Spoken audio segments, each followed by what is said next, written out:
Hello, West Seattle people in my first period, second period, third period, and sixth period. As promised, I am going to be reading Harry Potter and the Chamber of Secrets. And you know what's really cool? J.K. Rowling, the woman who wrote all the Harry Potter books, and she also wrote Fantastic Beasts and Where to Find Them, and a whole lot of other stuff. She has given permission for us to read her books and post videos because of the COVID-19 pandemic. And so we're going to do that. And I challenge you to volunteer to record some of the chapters. Could you do that, please? Right now, you know how I don't mind making a fool of myself or anything? I'm going to read, and I'm going to try to do the accents and try to keep the characters separate, and then we will ask some questions. And if you look on Schoology, I have some questions posted for you, sent from a great parent who found them for me. So without further ado, Harry Potter and the Chamber. Oh no, that's the second book. Harry Potter and the Sorcerer's Stone. If I said Chamber of Secrets before, I'm sorry. But this is the actual first book published by J.K. Rowling in 1997. I can't wait.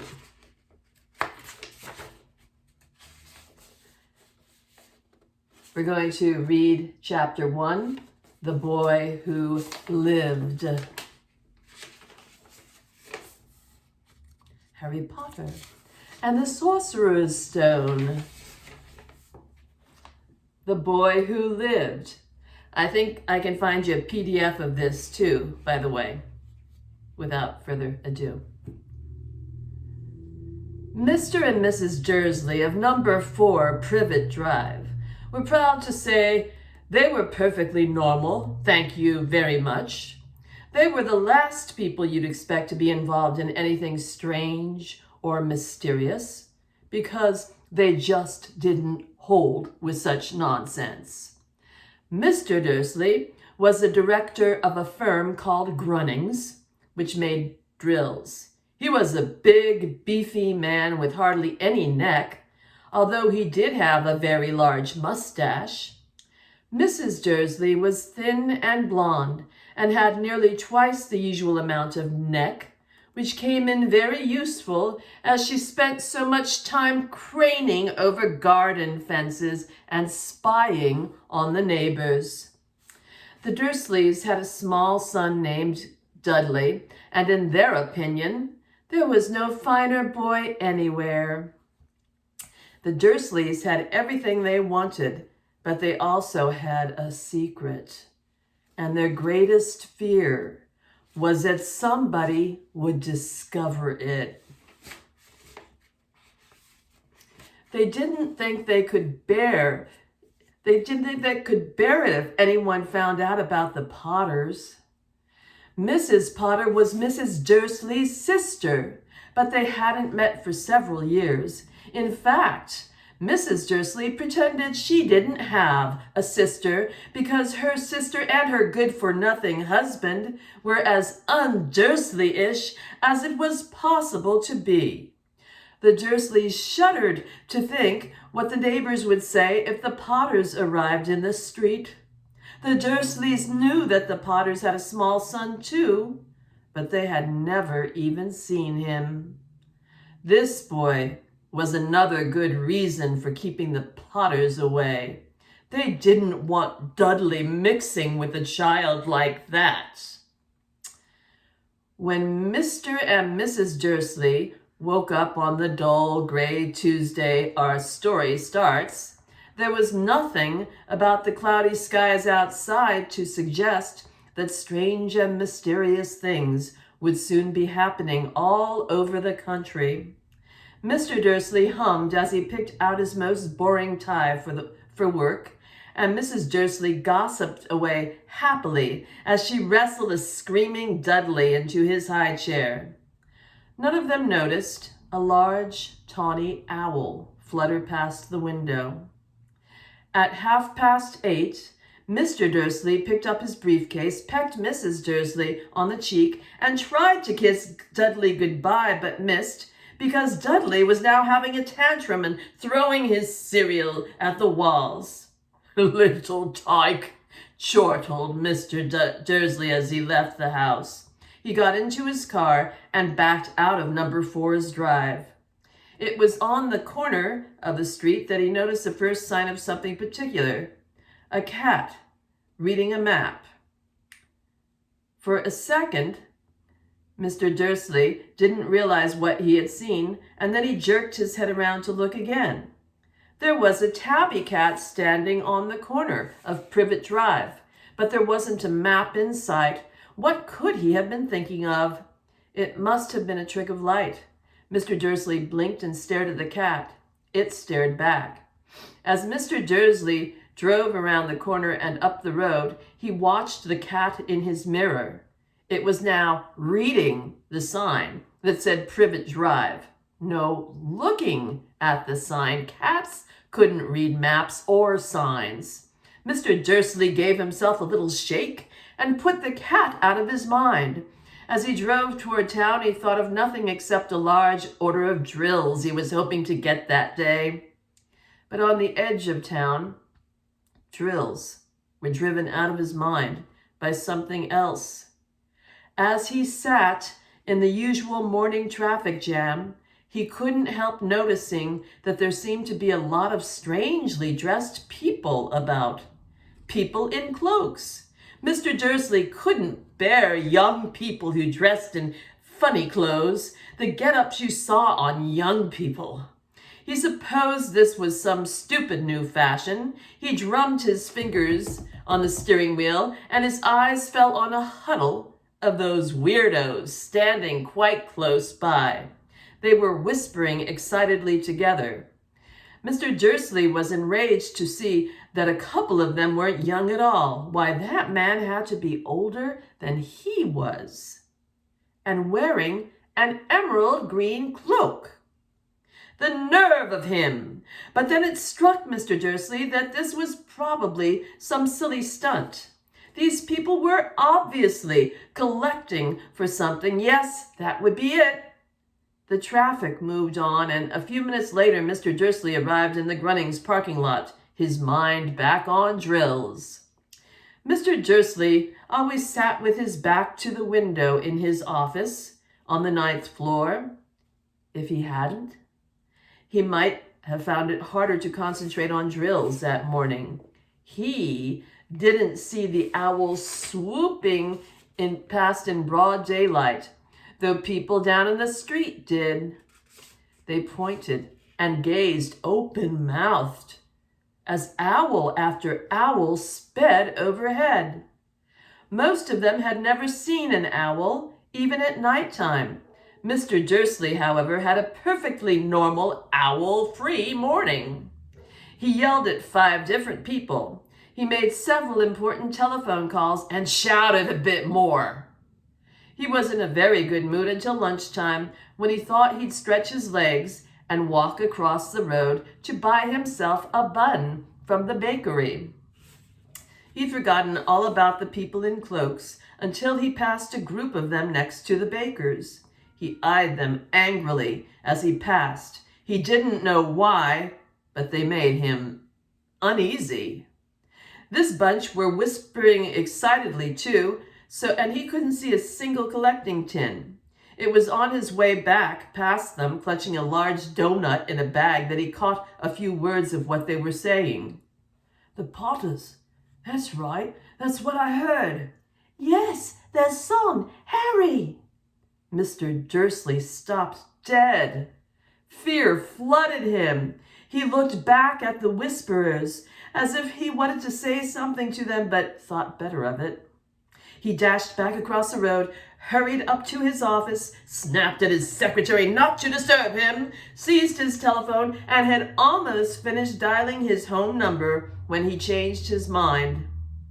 He put the receiver back down and stroked his mustache, thinking, No, he was being stupid. Potter wasn't such an unusual name.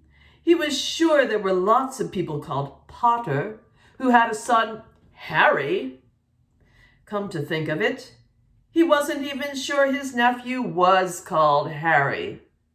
He'd never even seen the boy. It might have been Harvey or Harold.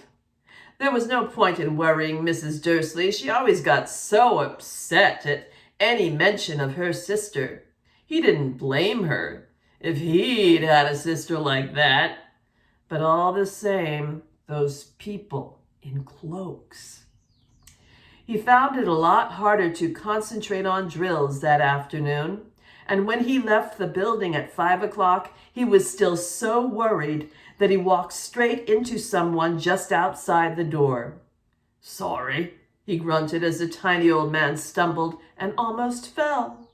It was a few seconds before Mr. Dursley realized that the man was wearing a violet cloak.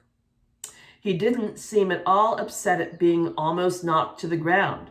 On the contrary, his face split into a wide smile, and he said in a squeaky voice that made passers-by stare, "Don't worry, my dear sir, for nothing could upset me today. Rejoice, for you know who has gone at last.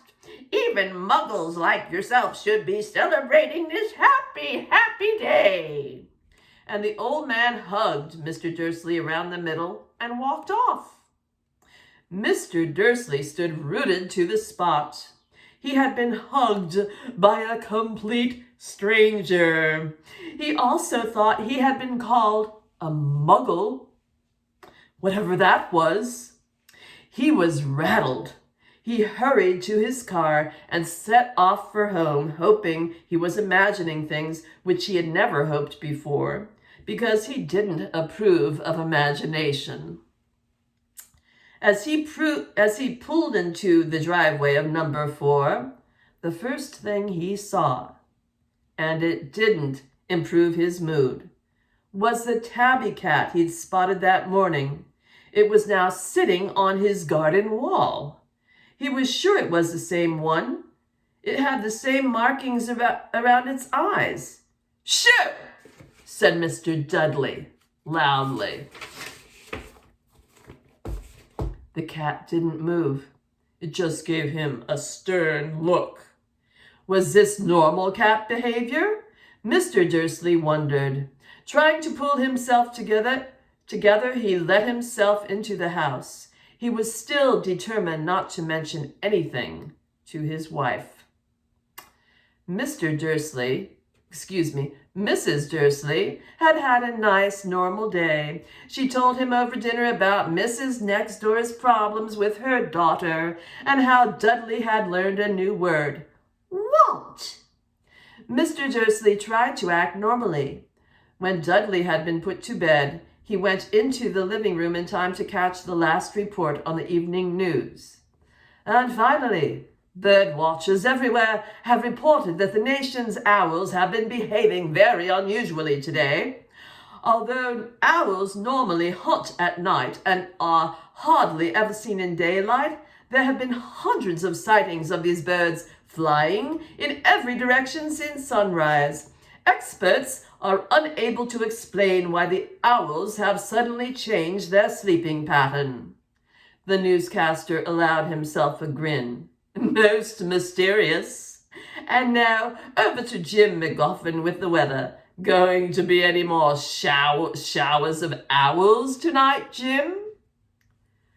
Well, Ted, said the weatherman, I don't know about that, but it's not only the owls that have been acting oddly today. Viewers as far apart as Kent, Yorkshire, and Dundee have been phoning in to tell me that instead of the rain I promised yesterday, they've had a downpour of shooting stars. Perhaps people have been celebrating bonfire night early. It's not until next week, folks, but I can promise a wet night tonight. Mr. Dursley sat frozen in his armchair.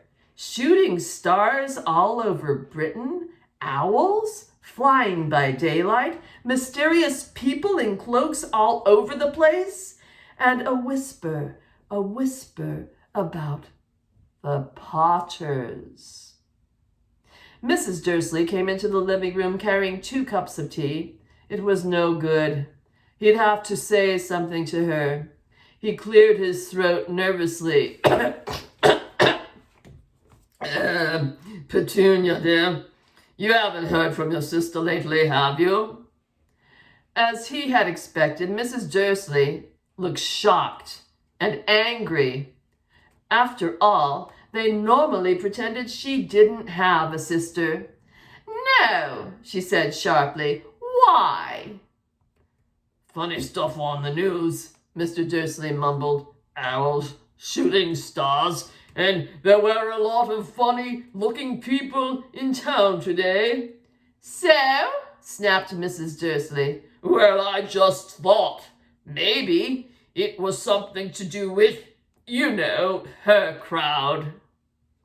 Mrs. Dursley sipped her tea through pursed lips. Mr. Dursley wondered whether he dared tell her he'd heard the name Potter. He decided he didn't dare. Instead, he said as casually as he could, their son, he'd have to be about Dudley's age now, wouldn't he? I suppose so, said Mrs. Dursley stiffly. What's his name again, Howard, isn't it? Harry. Nasty common name, if you ask me. Oh, yes, said Mr. Dursley, his heart sinking horribly. Yes, I quite agree. He didn't say another word on the subject as they went upstairs to bed. While Mrs. Dursley was in the bathroom, Mr. Dursley crept to the bedroom window and peered down into the front garden. The cat was still there. It was staring down Privet Drive as though it were waiting for something. Was he imagining things? Could all this have anything to do with the Potters? If it did, if it got out that they were related to a pair of, well, he didn't think he could bear it. The Dursleys got into bed. Mrs. Dursley fell asleep quickly, but Mr. Dursley lay awake, turning it all over in his mind. His last comforting thought before he fell asleep was that even if the Potters were involved, there was no reason for them to come near him and Mrs. Dursley. The Potters knew very well that what he and Petunia thought about them and their kind. He couldn't see how he and Petunia could get mixed up in anything that might be going on. He yawned and turned over. It couldn't affect them. How very wrong he was. Mr. Dursley might have been drifting into an uneasy sleep, but the cat on the wall outside was showing no sign of sleepiness. It was sitting as still as a statue, its eyes fixed unblinkingly on the far corner of Privet Drive. It didn't so much as quiver when a car door slammed on the next street, nor when 2 owls swooped overhead. In fact, it was nearly midnight before the cat moved at all. A man on the corner the cat had been watching appeared so suddenly and silently you'd have thought he just popped out of the ground. The cat's tail twitched and its eyes narrowed. Nothing like this man had ever been seen on Privet Drive. He was tall, thin, and very old, judging by the silver of his hair and beard, which were both long enough to tuck into his belt. He was wearing long robes, a purple cloak that swept the ground, and high-heeled buckled boots. His blue eyes were light, bright, and sparkling behind half-moon spectacles, and his nose was very long and crooked, as though it had been broken at least twice. This man's name was Albus Dumbledore. Albus Dumbledore didn't seem to realize that he had just arrived in a street where everything from his name to his boots were unwelcome. He was busy rummaging in his cloak, looking for something, but he did seem to realize he was being watched because he looked up suddenly at the cat, which was still staring at him from the other end of the street. For some reason, the sight of the cat seemed to amuse him. He chuckled and muttered, "I should have known." He found what he was looking for in his inside pocket. It seemed to be a silver cigarette lighter. He flicked it open, held it up in the air, and clicked it. The nearest street lamp went out with a little pop. He clicked it again. The next lamp flickered into the darkness. 12 times he clicked the put outer until the only lights left on the whole street were 2 tiny pinpricks in the distance, which were the eyes of the cat watching him. If anyone looked out of their window now, even beady-eyed Mrs. Dursley, they wouldn't be able to see anything that was happening down on the pavement. Dumbledore slipped the put-outer back inside his cloak and set off down the street toward number 4, where he sat down on the wall next to the cat. He didn't look at it, but after a moment, he spoke to it. "Fancy seeing you here, Professor McGonagall." He turned to smile at the tabby, but it had gone. Instead, he was smiling at a rather severe-looking woman who was wearing square glasses exactly the shape of the markings on the cat. The markings the cat had had around its eyes. She, too, was wearing a cloak, an emerald one. Her black hair was drawn into a tight bun. She looked distinctly ruffled. "How did you know it was me?" she asked. "My dear Professor, I've never seen a cat sit so stiffly." "You'd be stiff if you'd been sitting on a brick wall all day," said Professor McGonagall. "All day? What could you have been celebrating? I must have passed a dozen feasts and parties on my way here." Professor McGonagall sniffed angrily. "Oh, yes, everyone's celebrating all right," she said impatiently. "You'd think they'd be a bit more careful, but no, even the muggles have noticed something's going on. It was on their news." She jerked her head back at the Dursleys' dark living room window. "I heard it. Flocks of owls, shooting stars. Well, they're not completely stupid. They were bound to notice something. Shooting stars down in Kent. I bet that was Daedalus Diggle. He's never had much sense." "You can't blame them," said Dumbledore gently. "We've had precious little to celebrate for 11 years. "I know that," said Professor McGonagall irritably, "but that's no reason to lose our heads. People are being downright careless. Out on the streets, in broad daylight, not even dressed in muggle clothes, swapping rumors." She threw a sharp, sidewise glance at Dumbledore here, as though hoping he was going to tell her something, but he didn't. So she went on. "A fine thing it would be if, on the very day you-know-who seems to have disappeared at last, the muggles found out about us all. I suppose he really has gone, Dumbledore?" "It certainly seems so," said Dumbledore. "We have much to be thankful for. Would you care for a lemon drop?" "A what?" "A lemon drop. They're a kind of muggle sweet I'm rather fond of." "No, thank you," said Professor McGonagall coldly, as though she didn't think this was the moment for lemon drops. "As I say, even if you-know-who has gone."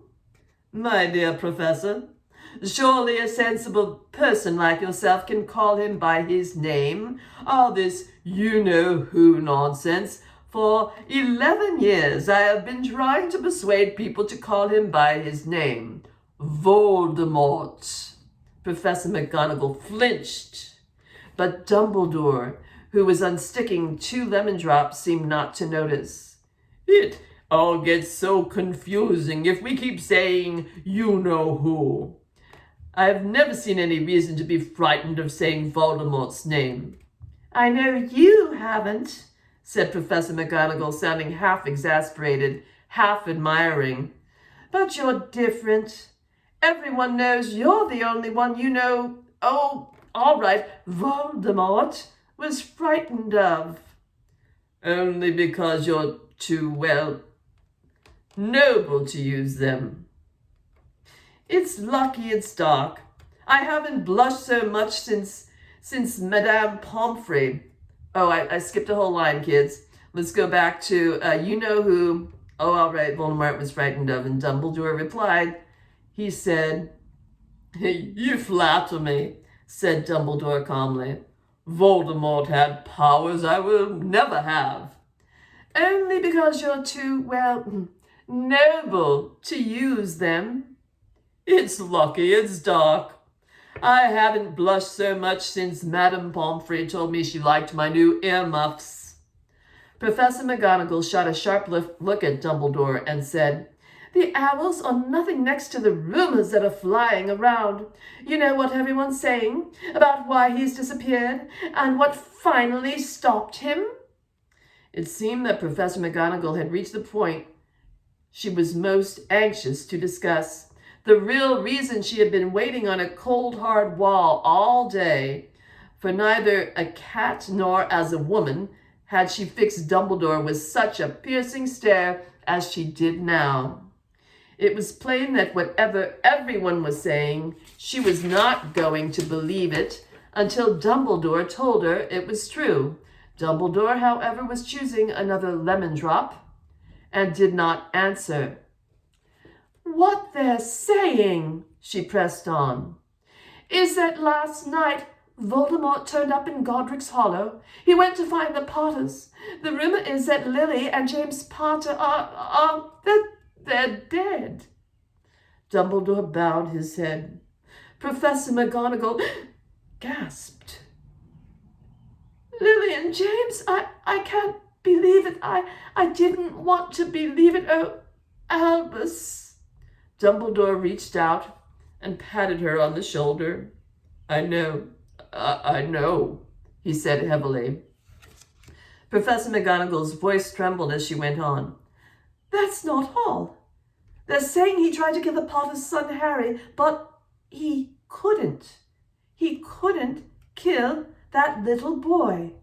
No one knows why or how, but they're saying that when he couldn't kill Harry Potter, Voldemort's power somehow broke, and that's why he's gone. Dumbledore nodded glumly. It's true? Faltered Professor McGonagall. After all he's done, all the people he's killed, he couldn't kill a little boy?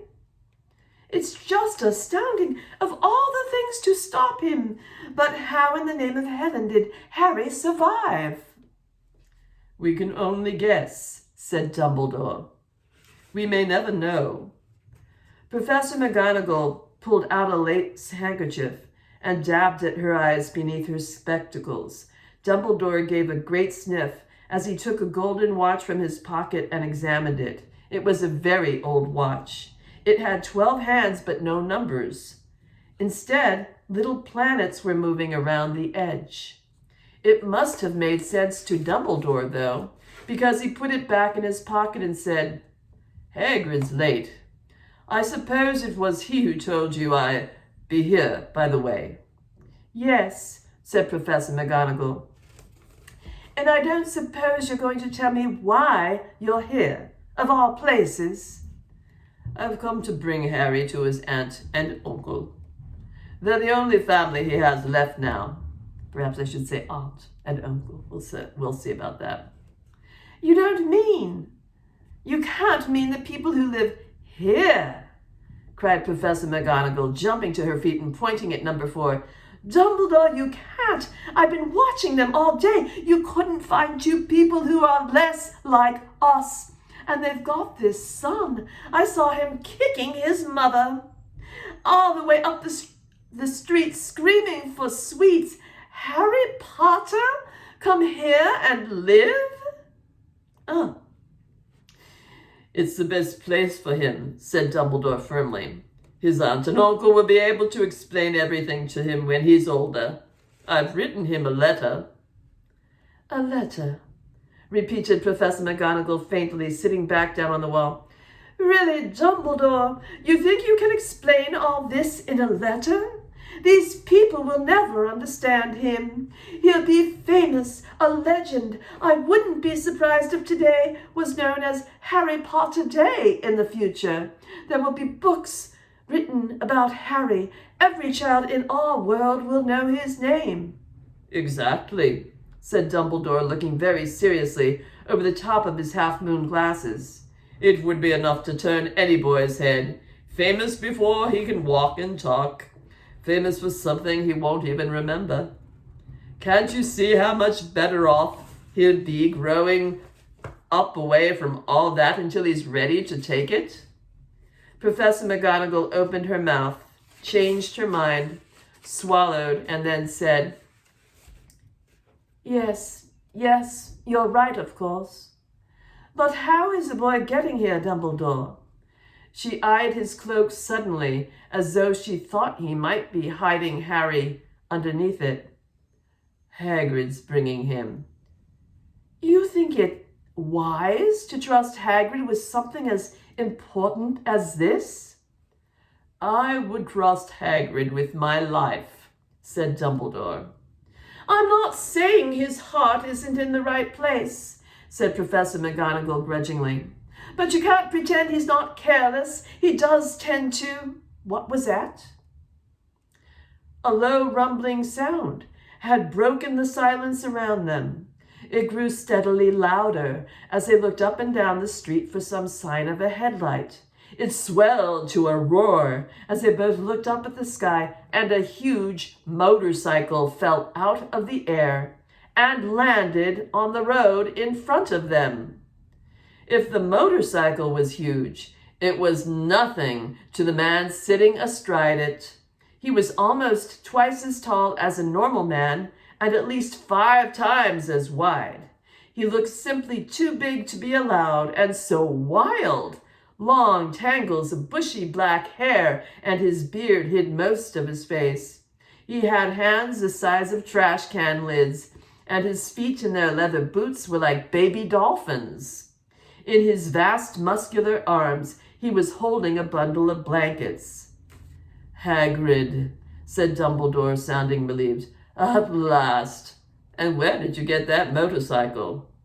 Borrowed it, Professor Dumbledore, sir, said the giant, climbing carefully off the motorcycle as he spoke. Young Sirius Black lent it to me. I've got him, sir. No problems, were there? No, sir, the house was almost destroyed, but I got him out all right before the muggles started swarming around. He fell asleep as we was flying over Bristol. Dumbledore and Professor McGonagall bent forward over the bundle of blankets. Inside, just visible, was a baby boy, fast asleep. Under a tuft of jet black hair over his forehead, they could see a curiously shaped cut, like a bolt of lightning. Is that where? Whispered Professor McGonagall. Yes, said Dumbledore. He'll have that scar forever. Couldn't you do something about it, Dumbledore? Even if I could, I wouldn't. Scars can come in handy. I have one myself above my left knee that is a perfect map of the London Underground. Well, give him here, Hagrid. We better get this over with. Dumbledore took Harry in his arms and turned toward the Dursleys' house. Could I say goodbye to him, sir? Asked Hagrid. He bent his great shaggy head over Harry and gave him what must have been a very scratchy, whiskery kiss. Then suddenly Hagrid let out a howl like a wounded dog.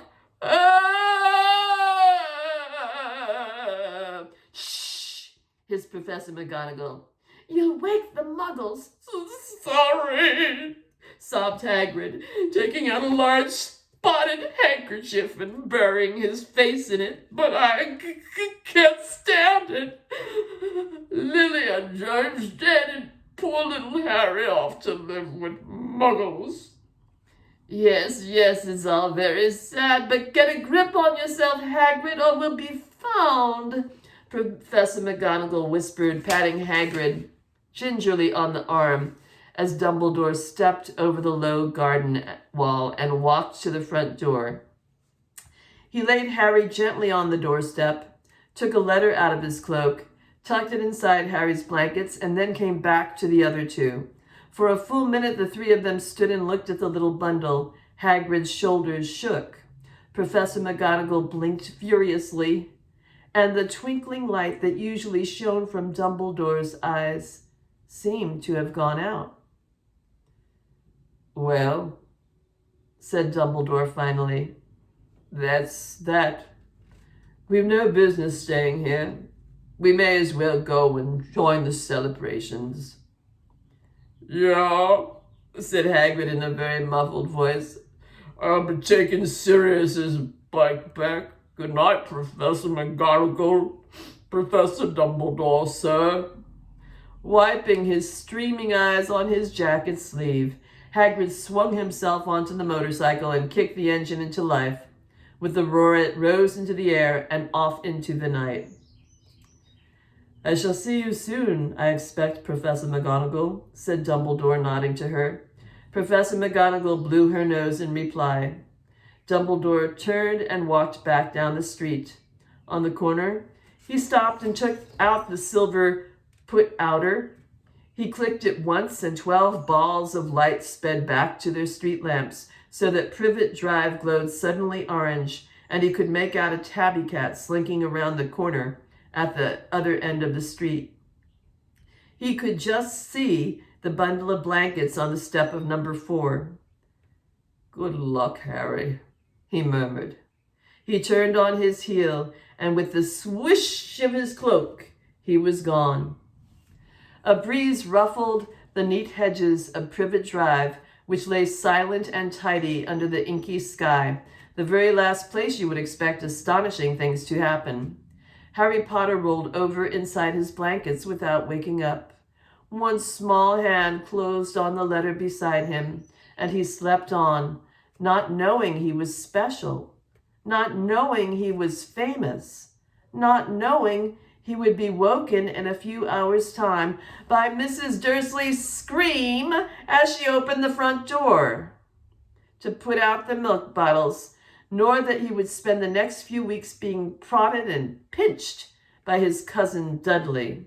He couldn't know that, at this very moment, people meeting in secret all over the country were holding up their glasses in hushed voices to Harry Potter, the boy who lived.